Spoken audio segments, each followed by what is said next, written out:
It had to happen in the end, didn't it? Binance is now a case of good Binance. The UK finally blacklisted Binance, which is the world's biggest cryptocurrency exchange. Now, how did it get to be the biggest cryptocurrency exchange in the world? That's the real question people should be asking. The answer to that is regulatory arbitrage. Now, what does that mean? It means that the company, which was founded by a Chinese entrepreneur and established itself offshore in a place where you don't have to have any regulations and where there's no recourse over anything and there are no compliance procedures, it then attacked the entire world with its product range, and of course in the end was up on the radar of the British authorities, and the Financial Conduct Authority here in England was the first one to bring this to light and put a stop to them operating. Fair few other regulators followed suit afterwards. However, now here we are a month later, and the Financial Conduct Authority has actually cracked down again and said we're blacklisting the company because it's impossible to regulate. Now, that doesn't mean that cryptocurrency is impossible to regulate, quite the opposite. The United States government, just last month, all the senators were up in a meeting talking about how to tax cryptocurrency assets and all the order flow and purchases and business conducted in cryptocurrency and how to regulate it. So the United States is well on its way to doing so. Other regions in the world, some parts of Europe, which are very digitally advanced, like in the northeast of Europe, they are already licensing cryptocurrency exchanges. It's nothing to do with that. What it's to do with is Binance having attacked the market and gone in there and got as many customers as possible with a completely uncompliant product.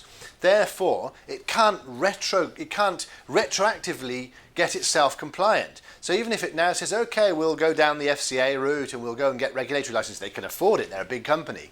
They won't be able to regulate their products because the products are completely non-compliant.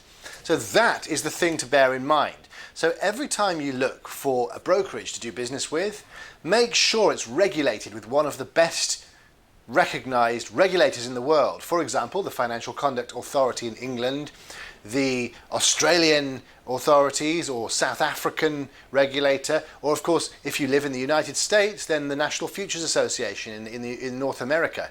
Now, if you see something that's offshore, it's regulated offshore, it's worth questioning it, because one day the regulators will put a stop to those entities operating on your territories. You will have to close your account and you won't be able to get those trading terms back again, because no matter how much they retroactively say they want to go back and get a license, you can't get a license for something that doesn't fit within the remit of what's allowed.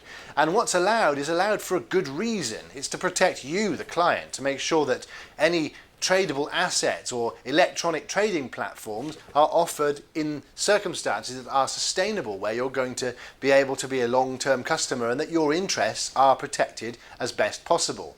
A company with an offshore license and all sorts of very, very high-risk trading terms can't do that.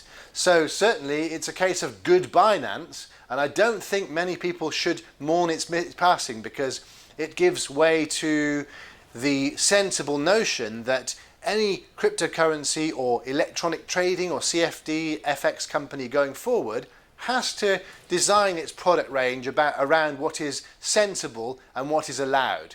So let's all take it as a lesson that actually this is a step in the right direction.